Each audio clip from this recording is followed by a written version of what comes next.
अस्सलाम वालेकुम। Lecture 18 start करते हैं जी। हमने कल यहां पर बात को छोड़ा था कि एक यूजर आएगा, बैलेंस शीट पे छाती मारेगा, उसको पीपीई नजर आएगा 819 का। वो कहेगा क्या क्या है इसमें, हम कहेंगे नोट 12 में जाओ। वो नोट 12 में चला जाएगा, नोट्स के अंदर जो 5वें नंबर के ऊपर आते हैं, ठीक है। और नोट 12 के अंदर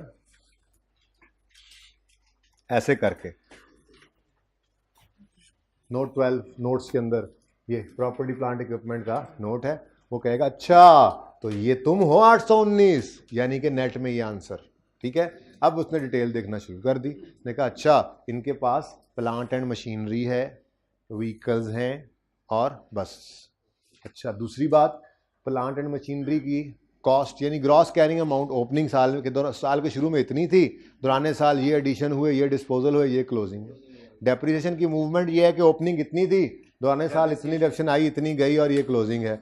इन दोनों का नेट बुक वैल्यू है और ये कॉस्ट मॉडल पे है।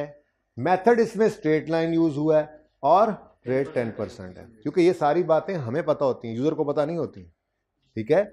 हम लेजर नहीं यूजर के, लेजर हम बनाते हैं, वर्किंग हम बना रहे थे, वो लेजर यूजर को नहीं नजर आता, ठीक है। अच्छा जी, चल उसके बाद इसी तरह से जितने क्लास हैं एसेट्स के उतने कॉलम्स बना लेते हैं, ठीक है। और उसके बाद टोटल जो होता है बुक वैल्यूज का वो बैलेंस शीट के फेस पे चला जाता है, ठीक है। यहां तक को मसला। अच्छा ये सवाल जो था इसमें हमने अज्यूम क्या किया था, सवाल में मैंने डाटा वही लिया था कि सिर्फ कॉस्ट मॉडल वाले एसेट्स, ठीक है। क्या रीवैल्यूएशन मॉडल नहीं आएगा नोट में? ऐसे करो जरा, ऐसे बाल करके दिखाओ, जल्दी करो ना, आगे मैंने पढ़ा आएगा।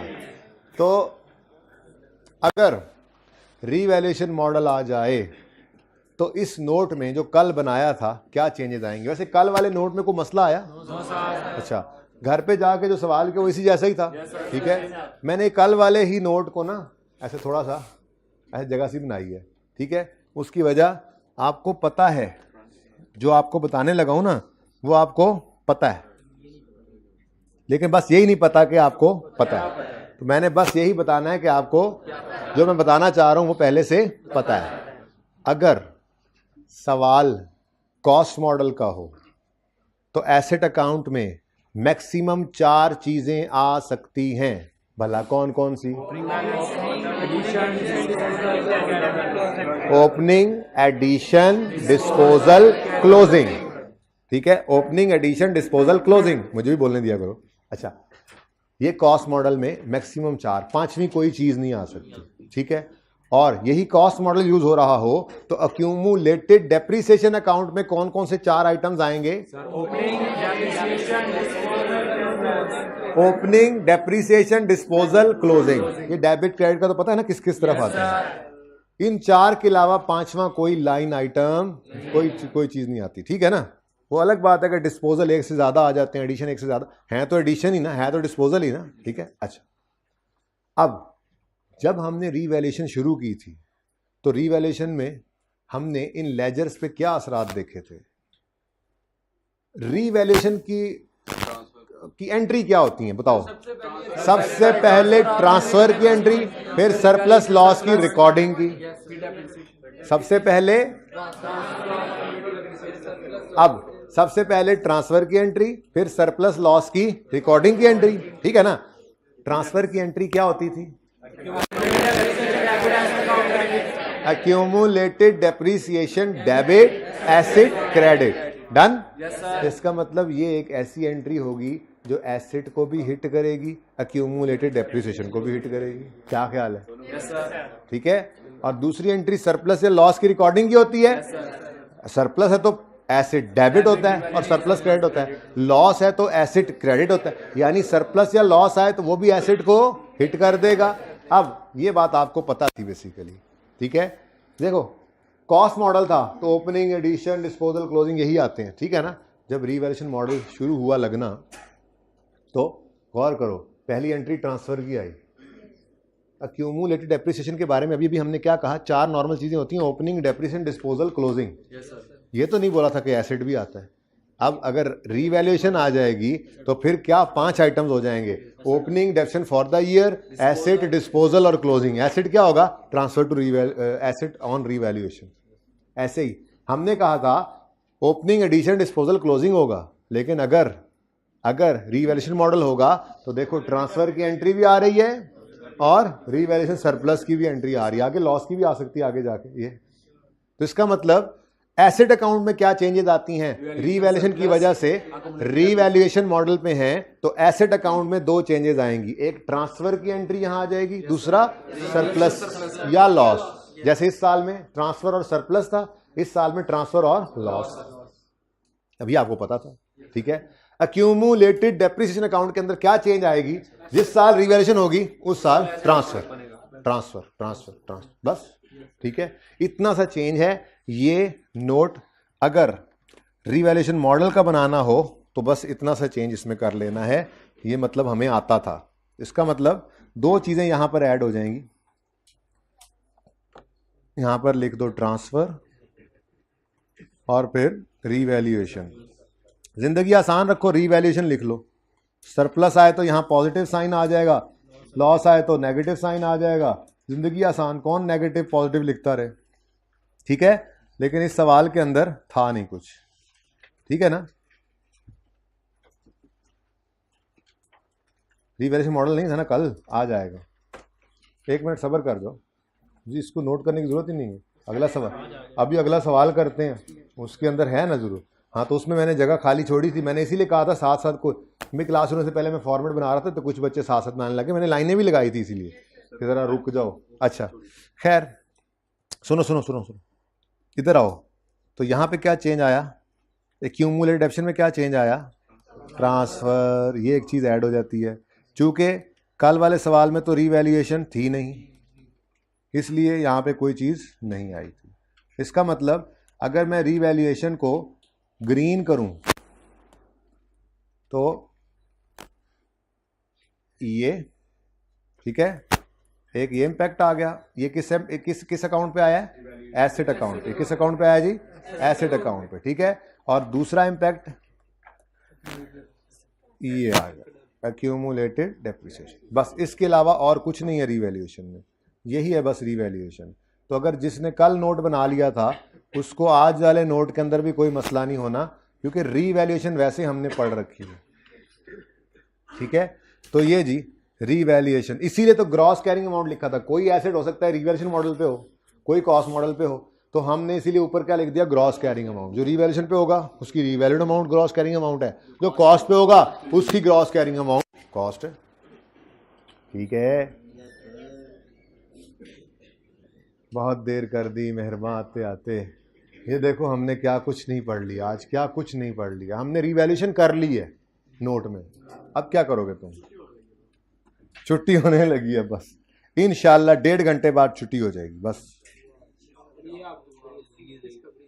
बस क्या याद, जॉब याशी करो। कल भी मेरी तरफ से छुट्टी है, जाओ घर पे करना मेरी तरफ से बेशक ना करना। अच्छा जी, ये नोट ठीक है, और ये मैंने इसी तरह का एक नोट बना लिया है, ठीक है। असल में बात सुने, सवाल आपको पढ़ाता हूं, आपके हैंडआउट्स में है, ठीक है। सवाल पढ़ाता हूं। भाई आवाज़ थोड़ी कम लग रही है मुझे, हाइब्रिड वाला आवाज़ ठीक है, तेज़ करें, सही है, ओके चले, आप लोगों को सही है। अच्छा, सवाल पढ़ाता हूं और उसमें भी मैं आपको यही कहूँगा कि सवाल पढ़ने के बाद हमेशा आप लोगों ने पहले फॉर्मेट बनाया करना। ये इतना फॉर्मेट, ये फॉर्मेट आपको आता है, ये कल आपने बना लिया था। ये जरा ये ऊपर टॉप पे, भाई तरतीब ऐसी ही होनी चाहिए, आपने सीधा टेढ़ा करके लिखना कोई रिक्वायरमेंट नहीं है स्टैंडर्ड की, ठीक है ना। आपने अपनी किताबों पे ऐसे लिखना है, बुक रजिस्टर्स पे, फैम, फिर notes to the financial statements for the year ended, ये फैम है ना कंपनी का नाम, सवाल दिखाता हूँ आपके, वैसे हैंडआउट में है, फॉर द ईयर एंडेड, और फिर ऐसे नंबर 7 प्रॉपर्टी प्लांट इक्विपमेंट पूरा, और फिर ऐसे ग्रॉस कैरिंग अमाउंट, फिर ऐसे अक्यूमुलेटेड। तो बिल्कुल ऐसे स्ट्रेट रखना है काम, ये ना हो आपको जी ऐसे डिज़ाइन हमने बनाना है। वो मैंने जगह बचानी थी, ये ज़्यादा से ज़्यादा चीज़ें ज़रा अच्छे फॉन्ट के साथ एंड वालों को भी नज़र आ जाए, इसलिए ज़रा थोड़ा जगह ज़्यादा चाहिए थी। वरना देखो अगर ये 3 लाइनें भी ऊपर फिट हो जाती तो फिर ये 3 को नहीं आनी थी जो काम की है नीचे। मुश्किल आई हैं अभी, ठीक है, ओके। चले जी, तो एक मिनट बेटा, एक मिनट। फॉर्मेट इतना आपने कल बनाया था, इस फॉर्मेट में कोई मसला है तो बताएं। बिजनेस का नाम, नोट्स बना रहे हैं, फॉर द ईयर लिखा, नोट का नाम प्रॉपर्टी प्लांट एंड इक्विपमेंट, आगे नहीं पता मुझे कौन कौन सी चीजें आएंगी। नेक्स्ट, इसमें gross carrying amount, opening, addition, disposal, closing, आज 2 लाइनें खाली हैं, छोड़ी हुई थी, ठीक है। उसके बाद एक्यूमुलेटेड डेप्रिसिएशन, ओपनिंग 1 लाइन खाली मैंने छोड़ दी वैसे ही, ये डेप्रिसिएशन, डिस्पोजल, क्लोजिंग, ये जी। और भी बहुत सारे नोट्स बनते हैं, फिलहाल पीपीई का बनता है हमारी जिंदगी में, ठीक है। मसलन फर्नीचर भी प्रॉपर्टी प्लांट इक्विपमेंट है, और समझ आ गई? अच्छा जी, जितनी क्लासेस हैं वो सभी इसमें आएंगी, नॉन करंट एसेट्स की, ठीक है। फिक्स एसेट्स जो पीपीई की डेफिनेशन वो जो हमने पढ़ी थी कि इसको हम रखते हैं फॉर यूज और supply of goods, services, rental to others, admin purposes and expected to use it for more than 1 year, वो पीपीई की डेफिनेशन है। जो उसको फॉल कर जाए, उसके अंदर फॉल कर जाए, ठीक है, उसको ले आओ यहाँ पे जी। जब हम रिवैल्यूएशन करते हैं हम अपने एसेट्स को ओवरस्टेट कर देते हैं, बैलेंस शीट के अंदर या जो नोट लाते हैं इसमें वो देखते हैं, अभी दूर की बात है, फिलहाल रिवैल्यू कर तो ले नोट में, ठीक है, अभी तो रिवैल्यू नहीं किया था।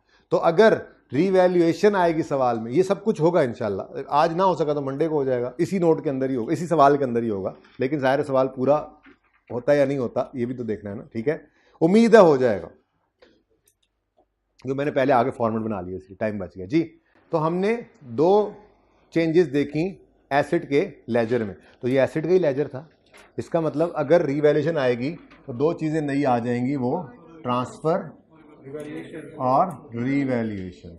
कुछ बच्चे यूं लिखते हैं, रिवैल्यूएशन सरप्लस स्लैश लॉस, मैं कहता हूं टाइम ज़ाया क्यों करना, बस ठीक है, सरप्लस हुआ तो पॉजिटिव लिख देंगे, लॉस हुआ तो नेगेटिव लिख देंगे, ठीक है।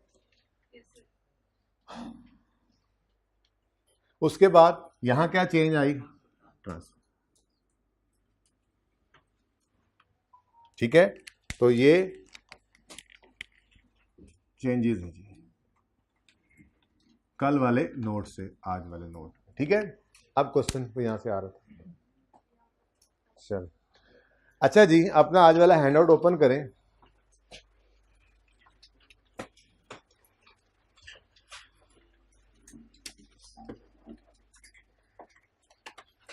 ये आईकैप के क्वेश्चन बैंक में पहले था क्वेश्चन, अब आईकैप ने इसको गायब कर दिया है, लेकिन मैंने अपने पास रखा हुआ है, अच्छा सवाल है, ठीक है ना। इस दफ़ा जो किताब आई है उसमें से आईकैप ने इसको उड़ा दिया, ठीक है। तो खैर हम तो इसको करेंगे क्योंकि ये एक अच्छा बेसिक सवाल है।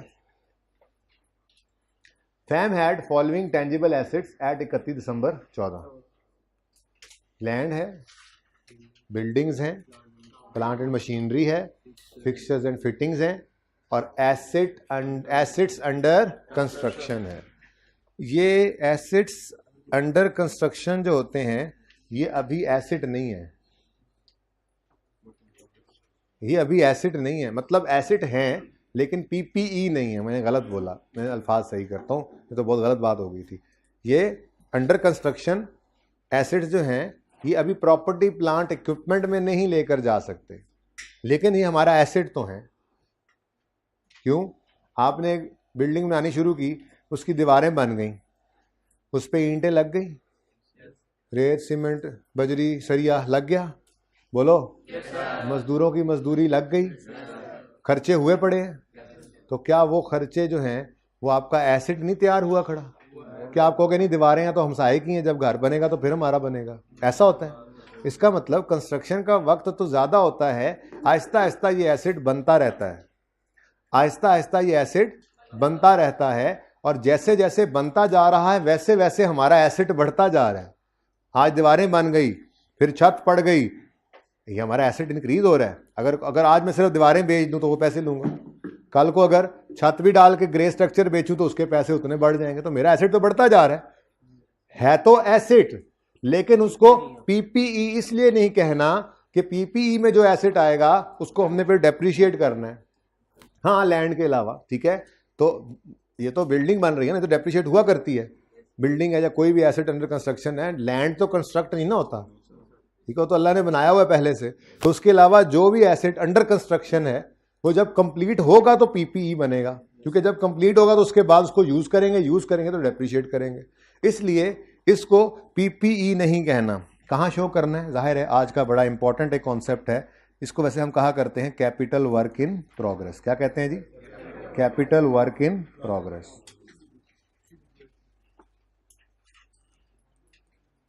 तो ये कॉन्सेप्ट इंशाल्लाह आपको देता हूं थोड़ी देर में, लेकिन फिलहाल इसको छोड़े। इसके अलावा बाकी तो आपको नजर आ रहा है 4 क्लासेस गिवन है एसेट्स की, लैंड है, बिल्डिंग है, प्लांट मशीनरी और फिक्सचर एंड फिटिंग्स, ठीक है।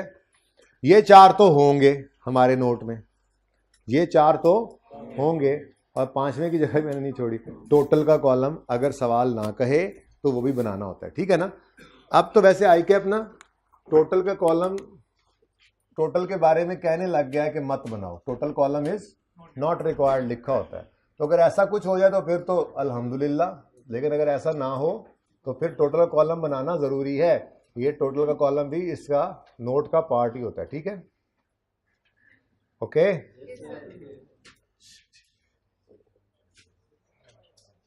ये जो आपने घर पे करना है ना टोटल, वो उसका कॉलम मैंने बना दिया, आपने बनाना है, ये छोटा ना करके बनाइएगा।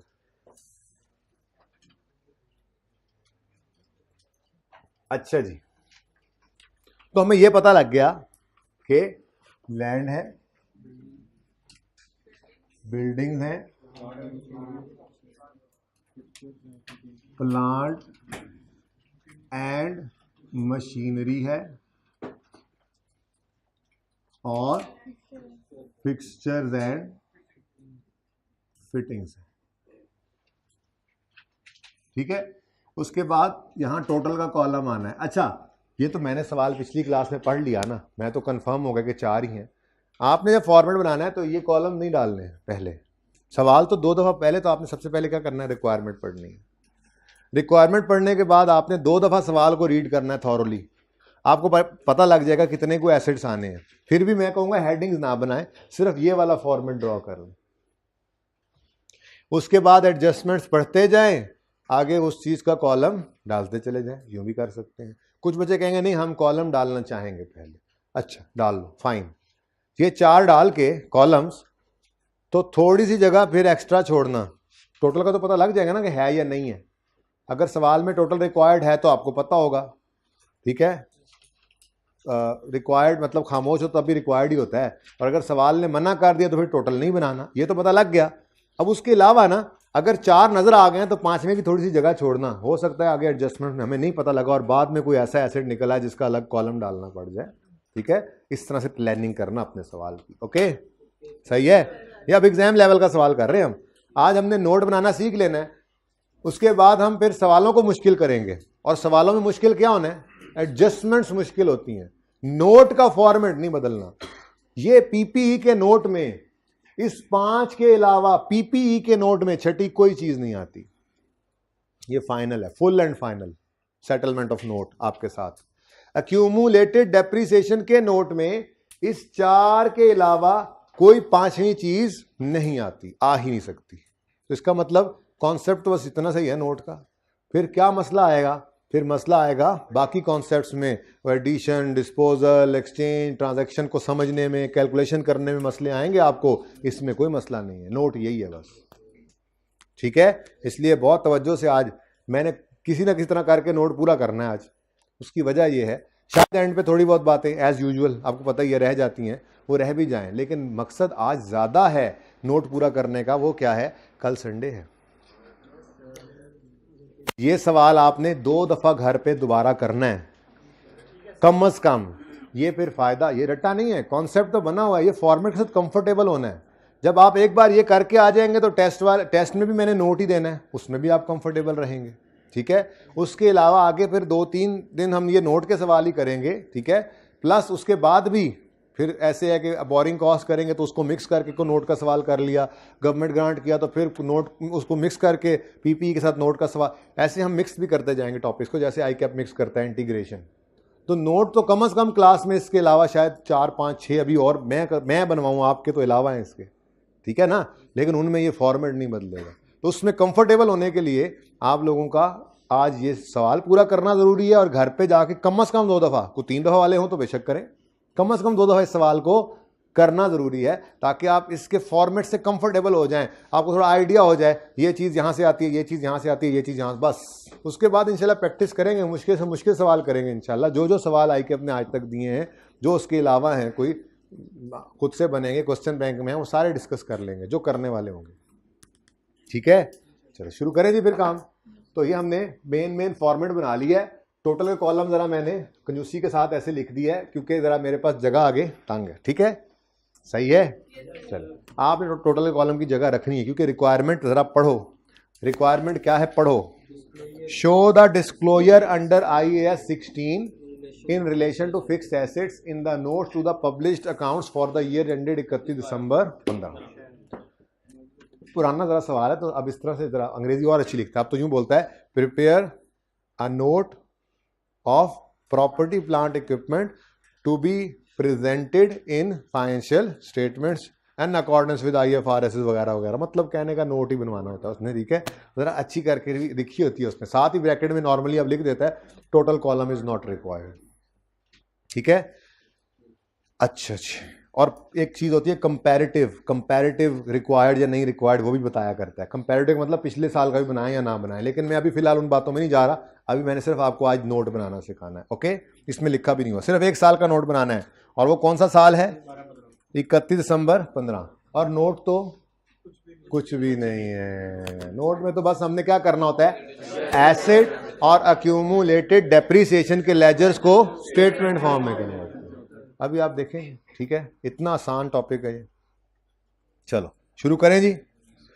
सबसे पहले क्या गिवन है जी, नहीं, ये Fam had following tangible fixed assets at 31 December 14, और हमें कह रहा है नोट बनाओ 31 दिसंबर 15 का। इसका मतलब फिर ये ओपनिंग बैलेंसेस दे देंगे, यानी आपको टेंशन ही कोई नहीं, सुकून हो गया। ओपनिंग कॉस्ट गिवन है, ओपनिंग, ये डेप्रिसिएशन मैंने ऊपर लिखना भूल गया था। नहीं, एक्यूमुलेटेड डेप्रिसिएशन तो इसका लिख लेना, मैं ये कह रहा हूँ, लैंड बाकी नहीं होता बिल्कुल। ये यहाँ पे मैंने एक्यूमुलेटेड ऑप्शन लिखना भूल गया था जी। कॉस्ट है इसकी, एक्यूमुलेटेड डेप्रिसिएशन है इनकी, और बुक वैल्यू भी दे दी, हालांकि हमें इसकी जरूरत भी कोई नहीं है फिलहाल तो। ठीक है, अब मुफ्त के नंबर कौन से भला, ये ओपनिंग कॉस्ट उठाओ, नोट में ओपनिंग लिखो, ये ओपनिंग एक्यूमुलेटेड डेप्रिसिएशन उठाओ और नोट में जाके लिखवाओ 1 by 1 लिखवाओ। Plant land 500, building 400, plant 1613, fixture total आप घर पे करना। वो हाँ यार, लिखने तो पिछली क्लास में भी नहीं ना, पिछली क्लास में भी नहीं लिखा, तो तस्वीर उनको बना के भेजूं फिर शायद, तो फिर ये टोटल में भी ठीक है, हो गया काम अपना। अब कोई नहीं कह सकता गलती है। अच्छा, ये ओपनिंग कॉस्ट हमने लिख ली है। अब ये नंबर मिलने शुरू हो चुके हैं, 0.5 जो भी रखा होगा उसने, हर एक फिगर का जो यहाँ पहुंचेगी उसका नंबर मिलेगा आपको। ठीक है, चलें आगे। Next is accumulated depreciation. Land 0, building 80, 450, तरतीब से लिखवाओ मुझे। 0, 80, 458, 140। अब देखो, सवाल शुरू नहीं किया, नंबर पहले मिलना शुरू हो गए। अब कहां से लाएं इतना आसान सब्जेक्ट, इस जैसा कोई हो तो सामने आए। पर्चा मुश्किल आता है। अच्छा जी, गुस्सा निकालता है वैसे। इस दफा ने FIR 1 और लॉ में गुस्सा निकाला था, हो सकता है इस दफा चेंज कर दे, हमारे पे माफी हो जाए। अच्छा, मतलब ये कि मेहनत किया करो, ठीक है, हसद ना कर, मेहनत कर। एडजस्टमेंट्स पढ़ें। पिछली क्लास में तो मैंने पहले CWIP समझाता हूँ आपको भी। कैपिटल वर्क इन प्रोग्रेस क्या होता है, इस कॉन्सेप्ट को समझने के लिए मैं कुछ डाटा अज्यूम करना चाह रहा हूं, ठीक है जी।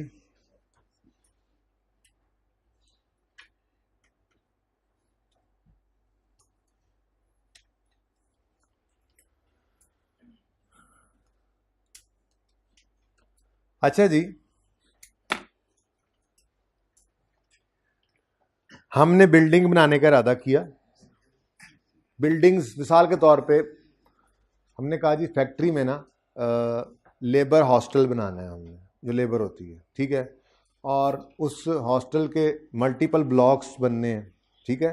ब्लॉक्स का मतलब कि हर एक ब्लॉक जो बनेगा ना, ठीक है, वो क्या नाम है आपका, Murtaza block, Ahmed block, Fahad block, Kashif block, Junaid block, काफ़ी हैं, 5 ब्लॉक्स हमने बनाने थे, ठीक है। अब हर एक ब्लॉक जो है वो अलग अलग यूज़ होने के काबिल होता है, आपको पता है, ठीक है ना। तो इस तरह का प्रोजेक्ट एक मैं अज्यूम कर रहा हूँ, ठीक है। अब हमने ये हॉस्टल कंस्ट्रक्ट करना था, तो सबसे पहले तो हमने LDA से अप्रूवल लिया, परमिट लिया, और उसकी कोई फीस इनकर हुई। क्या वो बिल्डिंग की कॉस्ट में शामिल होनी चाहिए? ज़रूरी खर्चा है, परमिट नहीं मिलेगा तो बिल्डिंग नहीं कंस्ट्रक्ट होगी। बात समझ रहे हो? ये बिल्डिंग बन रही है, जैसे प्लांट इंस्टॉल किया था, याद है, बिल्डिंग बन रही है। अच्छा, परमिट के पैसे दे दिए, परमिट मिल गया। अब आर्किटेक्चर को कहा नक्शा बनाओ, क्या बनाओ, नक्शा बनाओ, मैप बनाओ, उसने उसकी फीस ली। पैसे हैं, लगे हैं, एक्सपेंस डेबिट करूँ ना, एक्सपेंस एक्सपेंस बोल रहे हैं, एक्सपेंस बोल रहे हैं, ऐसे भी कॉस्ट में शामिल करें, ज़रूरी खर्चा है। अच्छा, उसके बाद हमने फिर आर्किटेक्ट के बाद कंसल्टेंट को बुलाया, उसे कहा कि इंजीनियर वगैरह को कि यार आओ काम शुरू करो। उसने कुछ एडवांस मांगा, पैसे लिए, और मटेरियल ले आया, लेबर बुला ली। अब ओवरहेड्स लग रहे हैं, ये खर्चे हो रहे हैं। ये खर्चे जो हो रहे हैं, कैश या पेएबल क्रेडिट हो रहा है? बोलो। कैश, चलो अज्यूम करो कैश, फिलहाल कैश क्रेडिट हो रहा है। क्या हम एक्सपेंस को डेबिट कर सकते हैं? ये तो डिसाइड हो गया कि अगर बिल्डिंग हम बना रहे हैं तो वो एक्सपेंस, ये सारे ज़रूरी खर्चे जो हैं, जो वो बिल्डिंग की कॉस्ट में शामिल होने चाहिए, एक्सपेंस आउट नहीं कर सकते, ठीक है। अब अगली बात आई, अगर बिल्डिंग की कॉस्ट में शामिल करने हैं तो फिर आपको तो एंट्री करनी पड़ेगी बिल्डिंग डेबिट और कैश क्रेडिट, ऐसे ही है ना। लेकिन उसमें मसला ये है कि वो तो एडिशन बिल्डिंग का बन जाएगा और फिर हम डेप्रिशिएट कर जाएंगे उसको, वो तो PPE में चला जाएगा। इसका हल फिर अकाउंटेंट्स ने ये निकाला कि जब तक एसेट बिल्डिंग हमारी अंडर कंस्ट्रक्शन है तब तक उसको बिल्डिंग के अकाउंट में ना लिखो, एक नया लेजर अलग सा उसको ओपन कर लो, RZ। जब तक वो कंप्लीट ना हो जाए एक RZ हिसाब किताब उसका शुरू कर देते हैं, एक लेजर खोल लेते हैं। जो भी खर्चा बिल्डिंग पे होता है जिसकी एंट्री हम समझते हैं बिल्डिंग में डेबिट होनी चाहिए, जिसकी कॉस्ट, उसकी एंट्री CWIP में डेबिट कर देते हैं और क्रेडिट कैश या पेबल होता रहता है। मिसाल के तौर पे ये है जी मेरा लेजर, ठीक है, building capital work in progress. ये मैंने ना अज्यूम किया, ये क्या किया जी मैंने, ये अज्यूम डाटा किया। 2014 के अंदर मैंने कोई परमिट फी पे की, ठीक है, कोई पता नहीं F क्या बोला था मैंने, कोई खर्चे किए हैं बिल्डिंग के, ज़रूरी खर्चे हैं, उसकी एंट्री हाँ वो तो बाद में है ना। ये P और F क्या था पता नहीं, एक तो परमिट फी थी, ठीक है, और दूसरा पता नहीं क्या था, बहरहाल ठीक है, शायद यही लिखा हो मैंने, छोड़ो यार, छोड़ो। एंट्री बताओ, expense debit cash credit, building debit cash credit. लेकिन बिल्डिंग को खतरा है डेबिट करना, इसलिए आर्जी तौर पे एक अलग अकाउंट ओपन किया है, ये लिखा है कि ये किसका कैपिटल वर्क इन प्रोग्रेस है, ताकि पता रहे बिल्डिंग पे जो खर्चे हो रहे हैं, ठीक है। अब जो भी खर्चा इस बिल्डिंग के ऊपर हम करेंगे उसकी एंट्री करेंगे CWIP of building debit, cash credit, payable credit, bank credit, जो भी होता रहे, ठीक है। फिर इसके बाद मटेरियल खरीदा हमने, लगा इस पे material, entry expense debit cash credit ना, बिल्डिंग का मटेरियल है, बिल्डिंग का CWIP debit cash credit. Labour को पैसे दिए, अब्बा जी से पूछना ना जब घर बना था तो कितने में बना था, तो वो कहेंगे जमीन की कॉस्ट इतनी थी, फिर उसके बाद कहेंगे मटेरियल खरीदा था बेटा, लेबर लगी थी, ओवरहेड्स लगे थे, वो सारा कुछ बिल्डिंग की कॉस्ट में शामिल करके बताएंगे आपको। तो ये सारे खर्चे बिल्डिंग की कॉस्ट में शामिल होंगे, ठीक है। तो building CWIP debit cash credit, ये होती रही एंट्रीज। बोलो वर्क इन प्रोसेस में तो नहीं लेके जाएंगे, पहले इसको मटेरियल में लेके जाएंगे, फिर वहां से यार तुम कॉस्टिंग बाद में करना उसकी, ठीक है। कॉस्ट अकाउंटिंग का चैप्टर मैंने नहीं पढ़ाना, कॉस्टिंग के उस्ताद से कॉस्ट पूछ लेना। वो फ्लो क्या है वो अपनी जगह ठीक है आपका, कि हम मटेरियल की इन्वेंट्री बनाएंगे, फिर वहां से निकालेंगे, फिर इधर लाएंगे। छोड़ो इस बात को भाई, मैं अकाउंटिंग जहां पे सिखा रहा हूं उसके अंदर मुझे कोई जरूरत नहीं है यहां पे आपको कॉस्टिंग सिखाने की। स्ट्रेट ले आओ, जहां से घूम के भी आना है यही आना है ना, ठीक है। आप कैश ही लिखो, एडिशन लिखो, ओके, ठीक है। हाँ, हम उस बीच वाले कॉस्टिंग के लिंक को कॉस्ट में ही पढ़ना चाहेंगे, इस वक्त हटा देते हैं, ठीक है ना, सिंपल, ओके। यूं समझ लो कि हम नहीं वो इन्वेंट्री मेंटेन करते, हम उस साइकिल से कॉस्टिंग कर ही नहीं रहे। हम सिंपल क्या करते हैं, जो मटेरियल आता है हम सीधा इस अकाउंट में लगा देते हैं। हालांकि आप ये कह रहे हो कि जो मटेरियल लग जाए सिर्फ वही यहाँ पर इस्तेमाल हो, वो ज़रा कम्प्लेक्स हो जाएगी वर्किंग, जो कि यहाँ पे FAR 1 में रेलेवेंट है ही नहीं। वो कॉस्ट अकाउंटिंग का चैप्टर इसीलिए इस ग्रुप 1 के अंदर ही आपको पढ़ाया जाता है कि वो भी हम अलग से सीख लेते हैं, ठीक है। वो फिर जब जरूरत पड़ेगा कर लेंगे। हाँ, ये इन्वेंट्री वाला कॉन्सेप्ट यूज करेंगे हम भी आगे जाके, लेकिन जब करेंगे तब की तब देखेंगे। अभी पहली बार जिंदगी में पढ़ा रहा हूँ कैपिटल वर्क इन प्रोग्रेस। हालांकि आपको पढ़ के आना चाहिए था, पता नहीं क्यों नहीं पढ़ के आए थे। पिछली क्लास वाले बच्चे कह रहे थे मैन्युफैक्चरिंग में इस तरह की बात है। चलो ठीक है, चले छोड़े। बिल्डिंग बनना शुरू हो गई है, अभी बनी नहीं है अनफॉर्चुनेटली, तो ये एंड आ गया। हमने कहा जी अच्छा 91 रुपए का खर्चा इस बिल्डिंग पे हो चुका है, ठीक है। ये मैं एम आपके लिए लिखा हुआ है, बाकी सबके लिए कैश है, ठीक है। तो ये मटेरियल, ये लेबर, ये बाकी खर्चे, ओवरहेड्स और दूसरी अदर कॉस्ट जो डायरेक्टली एट्रीब्यूटेबल थी, ये हो चुकी थी। 91 रुपए हमारा एसेट बन चुका है, 91 रुपए का एसेट हमारा तैयार है। लेकिन चूंकि ये अभी फुल्ली ऑपरेटिव नहीं है, रेडी टू यूज नहीं है, इसलिए इसको मैं बिल्डिंग में नहीं डाल सका था। मैंने इसको कहां रखा हुआ है, कैपिटल वर्क इन प्रोग्रेस, ठीक है। अब अगला साल जब आएगा तो आप अगले साल के पहले दिन जब आएंगे तो इतनी बिल्डिंग बनी खड़ी होगी ना, तो ये यकम जनवरी 15 पे क्या होगी, ब्रॉड डाउन, ठीक है ना।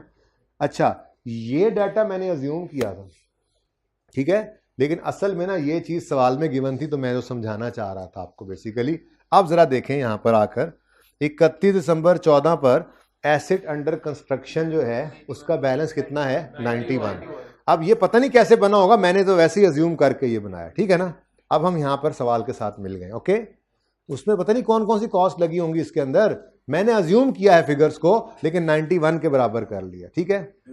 अब ये सिचुएशन है जी, और जितना हाईलाइट करूं सिर्फ उतना पढ़ना है। एडजस्टमेंट 1 के अंदर आपने इसको पढ़ना है और अपने दिल के अंदर 30 सेकंड में एंट्री कर लेनी, मैं उसके बाद बोलूंगा। सोच रखें एंट्री, सोच लें एंट्री।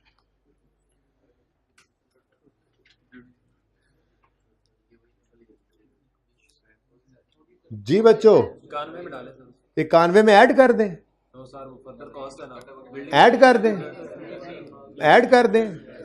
अच्छा, मतलब 91 तो ओपनिंग था, 35 मजीद कॉस्ट इनकर हो गई। बहुत अच्छी बात है, बहुत अच्छी बात है। इसका मतलब हम ये एडिशन कैश ही लिख दूं मैं आसानी के लिए, जरा पहला दिन है, मटेरियल है, लेबर है, ओवरहेड है, जो भी है, ठीक है, कैश है, पेएबल है, बैंक है, छोड़ो बस, एडिशन इन CWIP है, ठीक है। कितना है, 53। पता नहीं ड्यूरिंग 2015 कह रहा है वो, पता नहीं मुझे। तो इसका मतलब ये हुआ, जरा देखना इधर, ये देखना जरा प्लीज सब बच्चे, CWIP ऑफ बिल्डिंग डेबिट होता है, कैश या पेएबल या बैंक वगैरह क्रेडिट होता है। डेबिट होता है CWIP, क्रेडिट होता है दूसरा अकाउंट। ये क्या हो रहा है बेसिकली, ये addition in capital work in progress, ठीक है। कैपिटल वर्क इन वो जैसे हम उसमें व्हीकल अकाउंट बनाया था, मशीनरी का अकाउंट बनाया था, क्या एंट्री करते थे, मशीनरी डेबिट कैश क्रेडिट। वो किस में होता था, मशीनरी में एडिशन। ये मटेरियल खरीद के लाए हैं और लगा दिया बिल्डिंग में, तो ये entry capital work in progress debit cash credit, ठीक है ना। ये किसकी एंट्री है, एडिशन इन CWIP। तो एडिशन इन CWIP की एंट्री क्या बनी फिर, CWIP डेबिट और कैश या पेएबल या बैंक जो भी हो, ठीक है, वो क्या हो जाएगा, क्रेडिट। CWIP के साथ आप लिख लेंगे जोन सा भी है। इसी एग्जाम्पल का वाला लिख लूं अगर आपकी इजाजत है तो, CWIP ऑफ बिल्डिंग है, ठीक है। बस डाटा में वो फिगर नहीं लिख रहा, बस ऐसे ही। तो ये एंट्री किसकी होगी हमेशा? Addition in capital work in progress. ठीक है, चलो यहां तक को मसला तो नहीं है। नेक्स्ट अगली लाइन पढ़ो, और 30 सेकंड है आपके पास। जवाब नहीं चाहिए मुझे, आप लोगों की सोच चाहिए, बस लगाएं इस पे। मैंने कहा चुप करके दिमाग लगाएं।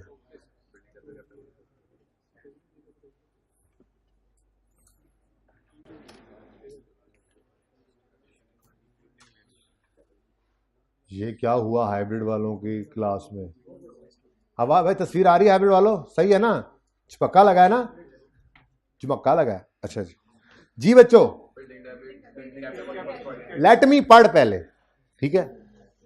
अब बिल्डिंग कॉस्टिंग 100 लाख, हम 1000 में चल रहे हैं ना, is completed during the year. अब एक बिल्डिंग दौराने साल कंप्लीट हो गई है, तो फिर इसका क्या करेंगे? जो कंप्लीट हो गई है वो कैपिटल वर्क इन प्रोग्रेस नहीं, वो इन प्रोग्रेस, अंडर कंस्ट्रक्शन नहीं है। अब वो तो कंप्लीट हो गई है, तो उससे क्रेडिट करो। इस अकाउंट से पहले क्रेडिट करके बिल्डिंग अकाउंट में पीपीई में लेके जाओ, फिर करेंगे डेप्रीशिएट। ठीक है, इसका मतलब समझो वो जो 5 ब्लॉक बनने थे उनमें से एक बन गया है। क्या नाम था? अहमद ब्लॉक हमने सबसे पहले बनाया, तो अहमद ब्लॉक बन चुका। तो अहमद ब्लॉक के 100 रुपए की जो टोटल कॉस्ट उस पर इनकर हुई थी, वो हमने यहां से निकाली और उनको फेंक दिया बिल्डिंग में। ठीक है, ये यकम जनवरी 15 पे ओपनिंग ऑलरेडी सवाल में गिवन है। ठीक है, तो ये यकम जनवरी 15 बाद में करूंगा रूल लिखवा के। ये 2015 के अंदर ही 2000 ड्यूरिंग 15 उसने कहा, ठीक है ना। 100 रुपए निकले हैं CWIP से, गए हैं बिल्डिंग में। ठीक है, तो यहां पे लिखेंगे बिल्डिंग और यहां पे लिखेंगे capital work in progress of building. तो ये आज नई दुनिया में हम आए, जिसमें एडिशन की एंट्री एसेट डेबिट कैश या पेबल क्रेडिट होने की बजाय ऐसी भी हो सकती है, asset debit capital work in progress credit. ठीक है, डेट नहीं गिवन, वो जब मतलब की बारी आएगी मैं बताऊंगा। ठीक है ना, अभी फिलहाल जान दो। ओके, अब ये बिल्डिंग कंप्लीट हो गई। उसके बाद 31 दिसंबर 15 पर कैपिटल वर्क इन प्रोग्रेस का क्लोजिंग बैलेंस कितना आ रहा है? 44। ये अभी जिन पे काम चल रहा है, ये वो अभी भी कैपिटल वर्क इन प्रोग्रेस में खड़ी है। इसका मतलब ये जो दूसरी एंट्री आपने देखी है, जिसमें बिल्डिंग का अकाउंट डेबिट हुआ है और CWIP क्रेडिट हुआ है, इस एंट्री को क्या कहा जाता है? Transfer of capital work in progress to PPE। बिल्कुल एडिशन, लेकिन ये एडिशन टू बिल्डिंग है। ठीक है, तो इसकी एंट्री होगी, transfer of CWIP to PPE की एंट्री होगी बिल्डिंग डेबिट और capital work in progress of building. यानी इसमें आप कैश नहीं, कैश पहले जब जब खर्चे होते रहे कैश डेबिट होता रहा CWIP में। ठीक है, कैश या पेबल वहां डेबिट होता रहा CWIP। ठीक है, और वो कैश पेबल क्रेडिट होते रहे।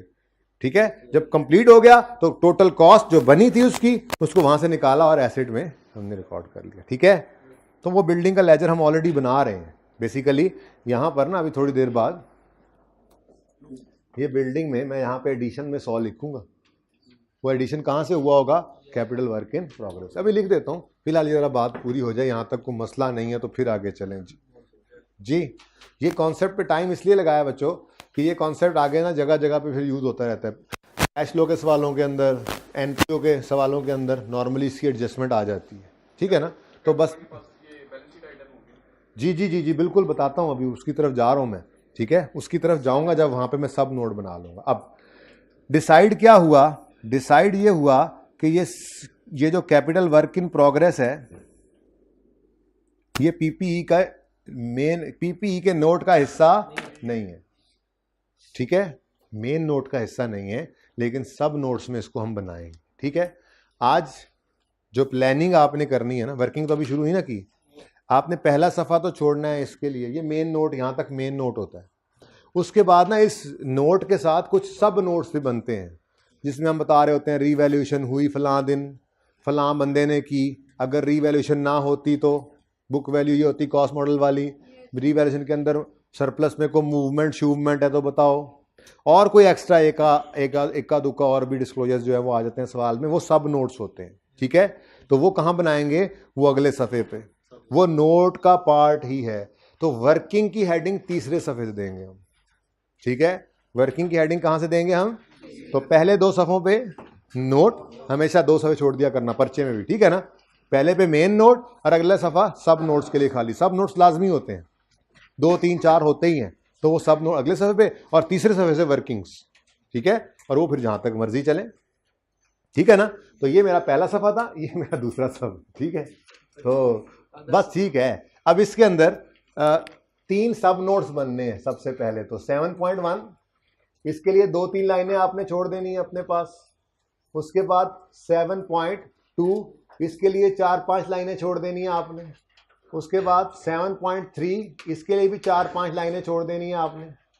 और यहां पे करके 7.4 में बनाने लगा हूं। असल में डिस्कशन पहले इस पॉइंट की हो गई ना, डिस्कशन पहले जिस पॉइंट की होगी अब उसी का नोट बना रहा हूं बेसिकली, और कुछ नहीं है। ठीक है ना, तो ये नोट ये है, ये हम movement in capital work in progress, जरा जगह तंग थी मैंने, ये आप पूरा वर्क इन प्रोग्रेस लिखिएगा। ठीक है, movement in capital work in progress, ये हम मूवमेंट बनाएंगे। अब देखो मेन नोट का पार्ट हमने नहीं बनाया, वो देखो पीपीई की हेडिंग में जो चीज आ रही है उसमें ये कैपिटल वर्क इन प्रोग्रेस नहीं जाने दिया हमने। सब नोट में सिर्फ मूवमेंट दिखा रहे हैं। और मूवमेंट क्या होगी, क्या मूवमेंट 100 है, मूवमेंट 100 है, मूवमेंट 100 है। खुदा का खौफ करो, मूवमेंट है 91 जमा 53 माइनस 100 इज इक्वल टू 44। ये मूवमेंट कहलाती है। यानी लेजर, इसके लेजर को भी स्टेटमेंट फॉर्म में करना। भाई मूवमेंट दिखाओ ना, यूजर को बताओ ओपनिंग से क्लोजिंग तक का सफर कैसे तय किया आपने। पिछले साल से इस साल का चेंज दिखाया जाता है बेसिकली ना। ठीक है, तो कैसे बताएंगे जी, सबसे पहले ओपनिंग, ओपनिंग कितना है जी, ओपनिंग बैलेंस लिख लो, बैलेंस की जगह कोई नहीं है बस जी 91। फिर एडिशन, बस एडिशन काफी है लिखना, एडिशन टू CWIP, पता ही है CWIP में लिख रहे हो तो उसी का ही है 53। सब इधर देखो। उसके बाद लेस ट्रांसफर, तो ट्रांसफर्ड टू PPE कर दो, 100 माइनस हो गया और क्लोजिंग 44। ठीक है, ये क्या आ गया जी, क्लोजिंग बैलेंस। अच्छा इधर देखो, प्रेजेंट कहां करेंगे इसको, ये देखो, ये देखो, ये बैलेंस शीट जो ओपन की थी यूजर ने, इसको पहले क्या नजर आया था, PPE। ठीक है, PPE के 819 को देखने के लिए हमने कहा था जरा जाना 12 नोट में। ठीक है, इसी तरह से इस नोट के आगे सब नोट्स बन रहे होंगे। ठीक है, 12.1, 12.2, 12.3, ऐसे ही जो मैंने बनाया जरा बना रहा हूं सर। ठीक है ना, तो 12.4 आ गया। ठीक है, यहां पे क्या है जी, मूवमेंट इन CWIP। ठीक है, इस मूवमेंट से क्लोजिंग 44 निकला, बोलो वो 44 यहां पर यूं आएगा, कैपिटल वर्क इन। ये बहुत जरूरी होता है समझना कि कौन सी चीज कहां प्रेजेंट होगी, कैपिटल वर्क इन प्रोग्रेस। और इसके लिए हम लिखेंगे जी, यूजर जाकर देख लो नोट 12.4। ठीक है, जो भी फिगर आए। Is it clear? यानी इसको PPE नहीं बनाना, लेकिन है तो नॉन करंट एसिड ही ना। जड़ियां इट्टां लग गईयां, जो छत डल गया है, ये नॉन करंट एसिड हमारा बन चुका है। इतना फुली कंप्लीट नहीं हुआ कि हम उसमें शिफ्ट होकर यूज करना शुरू करें, लेकिन हमारा एसिड तो बन चुका है ना इतना, बोलो। ठीक है, तो जितना एसिड बन गया है वो नॉन करंट एसिड्स में शो करना। ठीक है, कुछ बच्चों के जहन में ये सवाल आएगा कि ये तो कुछ अरसे बाद बिल्डिंग बन जानी है, तो नॉन करंट क्यों जी? कुछ अरसे बाद, ये चाहे 1 महीने बाद भी बिल्डिंग में कन्वर्ट होना है ना, कभी भी करंट एसिड ना कहना भाईजान। नहीं, ये सारा एक ही बिल्डिंग है, लेट्स से एक ही बिल्डिंग है, 1 महीने बाद कंप्लीट हो जानी है, फिर करंट में शो कर लें। मैं ये चाह रहा हूं कि इस पे पक्के हो, ये कभी भी करंट में नहीं जाएगा, चाहे एक ही बिल्डिंग है और 1 महीने बाद सारी कॉस्ट बिल्डिंग में ट्रांसफर होकर खत्म हो जानी है, तब भी अकाउंटेंट्स ने यही बताया आपको दुनिया के अकाउंटेंट्स ने कि चूंकि, सुनो गौर से सुनो, वजह क्या है, चूंकि इसने बनना तो नॉन करंट एसेट ही है ना, तो नॉन में पड़ा रहे, ये यहीं पर ही है, ये बस कंप्लीट नहीं हुआ, क्लासिफिकेशन अलग है तो नॉन करंट एसेट ही। इसको कैसे आप कह सकते हो कि ये करंट एसेट है? ठीक है, जिस दिन बनेगा बस उस दिन यहां से निकाल के यहां पे रख देंगे, ये नॉन करंट ही है, ये यूं कह लो बनना तो इसने नॉन करंट ही है, इसलिए यहीं पे ही रखो, जिसको कभी भी करंट में शो नहीं करना। तो फिर पीपीई के नीचे कैपिटल वर्क इन प्रोग्रेस नजर आया करेगा, और पीपीई के सब नोट्स के अंदर हम ये CWIP की मूवमेंट शो कर दिया करेंगे। मूवमेंट का जो क्लोजिंग है, जैसे हम मिसाल के तौर पे हमारी एग्जांपल का 44 है, वो यहां पे नजर आएगा। ठीक है, ये 44 की डिटेल देखना चाहेगा यूजर, तो हम कहेंगे जाओ जरा नोट 7.4 में, वहां पे 7.4 होगा, ठीक है, वो यहां पे आएगा, देखेगा अच्छा ओपनिंग 91 था, इस साल 53 और खर्चा हुआ, 100 की बिल्डिंग, अच्छा अच्छा अच्छा अच्छा अच्छा, तो ये है वो, अब यूजर देख रहा है, यूजर है, ये यूजर है, ठीक है, अच्छा तो ये 100 का एडिशन यहां से हुआ है, अब उसको नजर आया, ठीक है, साथ साथ रिकॉर्डिंग भी करो, ये एडिशन हो गया, ठीक है, एडिशन रिकॉर्ड कर लिया मैंने, और क्लोजिंग अभी भी 44 का पड़ा है कैपिटल वर्क इन प्रोग्रेस, तो यूजर को बता रहे हैं, ठीक है। आप कोई क्वेश्चन तो पूछें।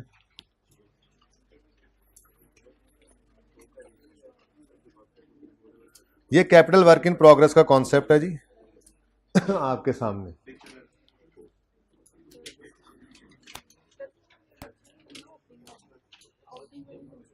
ओपनिंग 91 है, इसमें कोई अजम्पशन नहीं है, 91 किस किस चीज से मिलके बना, ये मेरी अजम्पशन थी आपको कहानी समझाने के लिए कि ऐसे हुआ होगा, ऐसे हुआ होगा, और 91 की कॉस्ट बन गई, अब पता नहीं ऐसे हुआ था या नहीं जी। कोई जरूरत है, कोई जरूरत है, मतलब अगर फंस जाओ तो बनाओ, मेरा नहीं ख्याल कि इतने सिंपल लेजर को बनाने की जरूरत है। आपको नजर आ रहा है ओपनिंग, एक लाइन में लिखा हुआ है एडिशन 53 है, ट्रांसफर 100 है, तो ये तो यहां पर भी हो जाना है 44।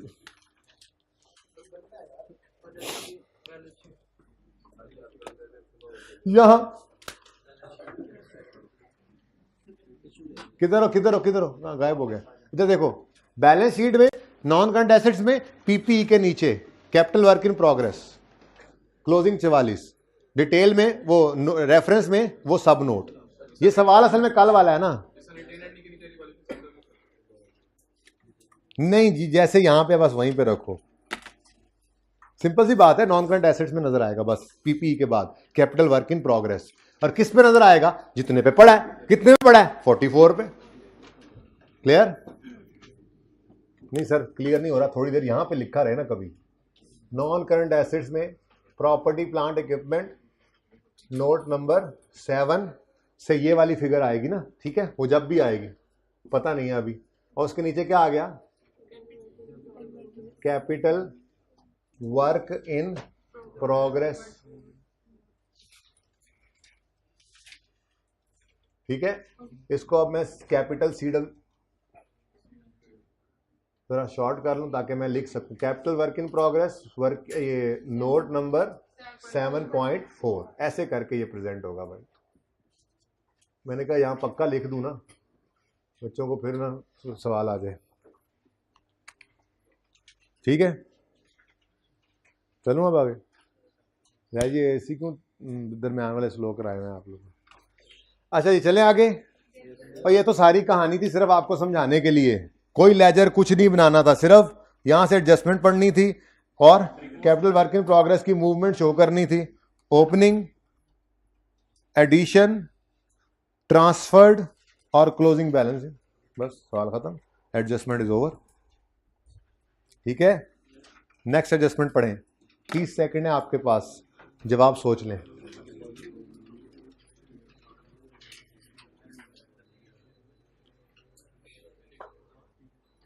इसको 8 पे कर दो, अच्छा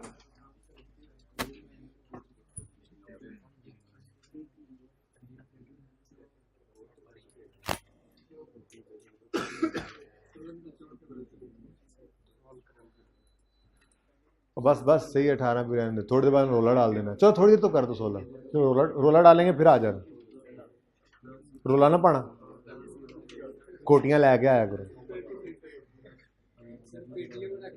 पेटियां खेस ले आया करो जो रात को सो लेके सो। अच्छा जी a deposit of 20,000 is paid for a new computer system which is undelivered at the end. कोई बात नहीं, 20,000 रुपए दे दिए हैं तो एंट्री होगी कंप्यूटर डेबिट, कैश क्रेडिट और कंप्यूटर। अच्छा सुनो सुनो सुनो, कंप्यूटर का कोई अलग से कॉलम तो आ नहीं रहा, तो कंप्यूटर को फिक्स प्लांट में नहीं डालना, फिक्सचर एंड फिटिंग में डाल सकते हैं। और अगर किसी को बहुत तकलीफ है तो वो नया कॉलम ऐड कर ले इससे आगे कंप्यूटर का, उसमें डाल दे। पहली बात वैसे कर रहा हूं, जरा दलेरी से चला करो। कोई बात नहीं, फिक्सचर एंड फिटिंग में डाल दो, कोई नहीं मसला। अभी उस तरह जाता हूं मैं बाद में, पहले ये तो बता लूंगा अगर होता तो क्या होता। जी बात समझें। कुछ दोस्तों ने रोका, कुछ ने नहीं रोका, कुछ ने रोका, कह रहे हैं आप इसको एडिशन बना कैसे रहे हैं। मैं कह रहा हूं अज्यूम करो कि इसको फिक्सचर एंड फिटिंग में रखना है, इसी में ही रखना है, ठीक है। तो क्या ये एडिशन है? क्यों नहीं है? ओ इंट्रो वाला कॉन्सेप्ट। अगर अभी तक एसेट रिसीव नहीं हुआ तो हम एसेट अकाउंट को डेबिट नहीं करेंगे। एसेट अनडिलीवर्ड है, इसका मतलब ये हुआ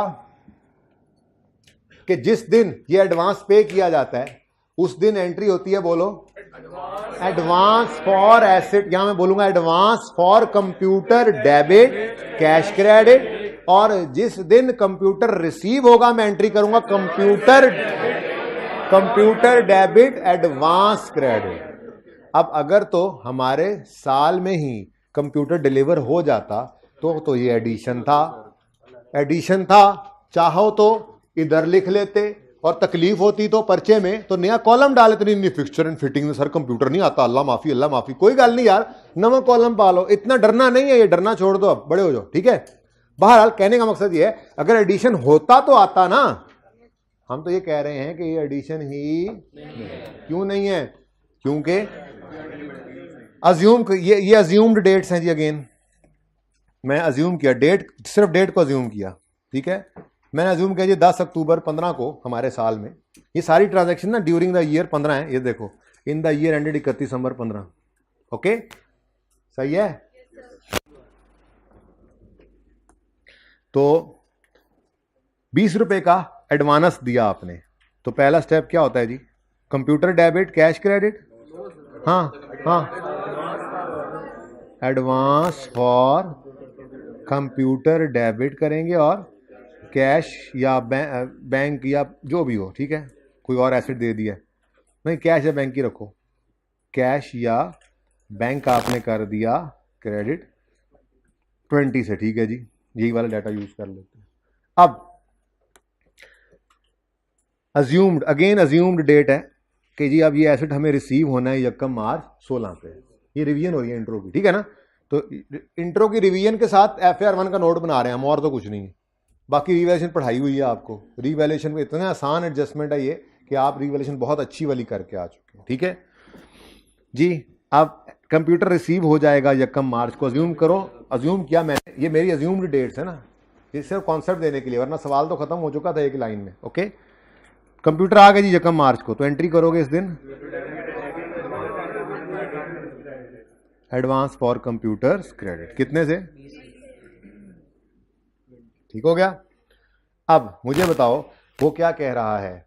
N advance was paid, a deposit is paid, बोलो, deposit is paid but computer is not delivered till the year end. इसका मतलब ये पहली एंट्री तो हो गई थी, ठीक है, लेकिन ये दूसरी एंट्री अभी हमारे साल में, इसका मतलब एडिशन तो नहीं है, ठीक है, ये एडिशन नहीं है। खैर एडिशन तो नहीं है, लेकिन वैसे मैं बता देता हूं आपको, एक्सट्रैक्ट्स भी तो बनाने आ सकते हैं ना, जैसे आईकेएम ने इस दफा किया, नोट बनवा के उसने एक्सट्रैक्ट्स बनवा लिए। तो मैं बैलेंस शीट के अगर एक्सट्रैक्ट्स बनाऊं तो ये कहां पे आएगा? हाँ, एडवांस फॉर कंप्यूटर इधर आ जाएगा 20 का। जिस दिन कंप्यूटर आ जाएगा इसको क्रेडिट करके खत्म कर देंगे, और फिर उस दिन हम पीपीई के अंदर उस कंप्यूटर को रिकॉर्ड करेंगे। ये बात समझ आई है? लेकिन ये तो बनाना नहीं है, क्योंकि एग्जामिनर को भी तो कहीं ना कहीं लिख के बताना है, सही है। तो जहां पर ये सब नोट्स खत्म हो रहे होंगे ना, वहां पे एक छोटा सा आपने, मतलब कोई इस तरह से कोई अजम्पशन, कोई नोट्स, इस तरह की कोई हेडिंग दे लिया करो, और वहां पे लिख दिया करो जो चीज इग्नोर करो। जैसे आपने यहाँ पे नंबर 1 लिखा, एडवांस फॉर, या डिपॉजिट लिखा हो तो वही लफ्ज लिखो, deposit for computer is not included in PPE. जरा जगह तंग थी, मैंने और भी शॉर्ट लिख दिया, advance for computer is not PPE. उसको पता लगे कि आपको पता है कि ये पीपीई में मैंने शामिल नहीं किया। ठीक है ना, जहां नोट खत्म हो नीचे ऐसे नोट्स / assumptions लिखकर नीचे ये बात लिख दिया करो, ऐसी चीज। ठीक है, तो ये एडजस्टमेंट इज ओवर। ये सिर्फ कॉन्सेप्ट था, अगेन ये करने की कोई जरूरत नहीं है, सिर्फ कॉन्सेप्ट था आपको समझाने के लिए। पर्चे के अंदर तो बस आपने पढ़ना और कहना है, इग्नोर करने वाली है, चलो नीचे लिखो आई हैव इग्नोर्ड, आगे बढ़ो। 1 घंटे की होगी है जी, चलो 55, ठीक है, पॉज कर।